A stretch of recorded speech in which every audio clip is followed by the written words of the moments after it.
Je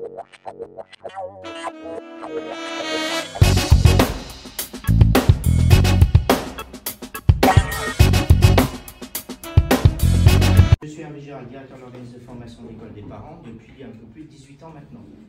L'école des parents, c'est quoi? C'est une vieille association d'éducation populaire reconnue d'utilité publique qui a pris naissance en 1929. L'organisme de formation, très rapidement, c'est un organisme de formation qui accompagne, qui forme les travailleurs sociaux, médico-sociaux, de l'éducatif et de l'insertion, qui a pris naissance dans les années 70. Alors, pourquoi on se rencontre aujourd'hui?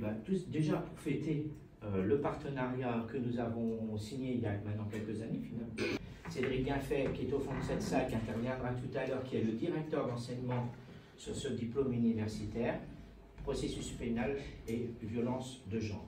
Donc voilà, il y a un rapprochement naturel avec l'association AJC, une association elle-même très militante, qui développe, je dirais, une expertise plus précise sur la question, alors ne m'en voulez pas, moi je dis les violences invisibles, ou les violences morales, intrafamiliales, oui.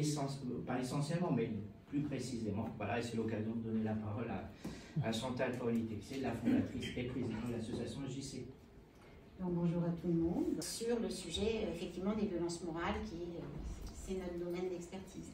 Donc en fait, l'association, elle a été fondée en 1999 comme association. En l'occurrence, moi, j'ai perdu mon frère, qui s'appelait Jean-Claude, que j'appelais JC, qui s'est suicidé suite à des violences morales intrafamiliales. Donc notre victime rencontre un cyclope. Elle rencontre quelqu'un qui, par le regard et la parole, va l'atteindre. Et on a voulu représenter les atteintes à l'intérieur. C'est pas le corps qui est atteint, c'est bien entendu que les relations sont mises à mal, mais c'est l'intérieur qui est atteint, c'est l'âme.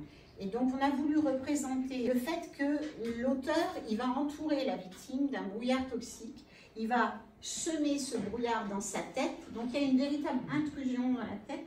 Quand la séparation advient, ça veut dire que le brouillard toxique, au moins dans la tête, est parti. Le problème du fonctionnement de la violence morale, c'est que les auteurs, ils savent très bien rediffuser ce brouillard toxique, mais autour de la personne, parmi les intervenants. Et le brouillard toxique peut atteindre les juges, les experts, les intervenants divers et variés. Et là, l'auteur n'a plus besoin d'agir parce que, en fait, c'est toute la situation qui devient coercitive et qui atteint la personne en continu. Donc la séparation ne met pas fin à la violence morale, elle prend juste une autre forme et d'autres moyens. Et c'est ce que Rakami appelle en fait le noyau pervers. La violence, c'est un continuum. Ça ne peut être qu'un continuum. C'est un cycle, et un cycle dans lequel la victime, elle se retrouve au milieu. Ça s'est généré, c'est très important. Prise de recul. Donc, c'est pas qu'une perte de liberté, c'est aussi une perte de sens. Il y a beaucoup de victimes qui me disent, mais je comprends, est-ce que c'est moi? Est-ce que c'est lui? Parce que le qui est qui de nos croyances limitantes, les victimes l'ont aussi. Hein. Est-ce que c'est pas moi qui suis l'auteur?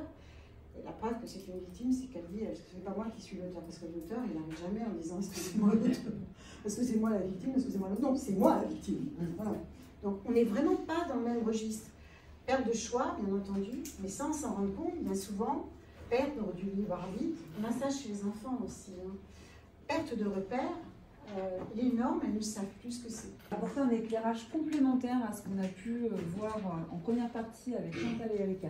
Je me présente, je m'appelle Cédric Guinfet, je suis de formation travailleur social. J'ai exercé une petite vingtaine d'années. J'ai travaillé pendant 13 ans dans un commissariat. J'ai été intervenant social en commissariat, j'ai bossé avec des policiers, des magistrats, des procureurs, notamment pour faciliter les liens. Et je me suis aperçu une chose assez intéressante, c'est que la définition des violences conjugales des policiers et donc de la loi n'est pas la même que nous, au niveau travail social et psychologue.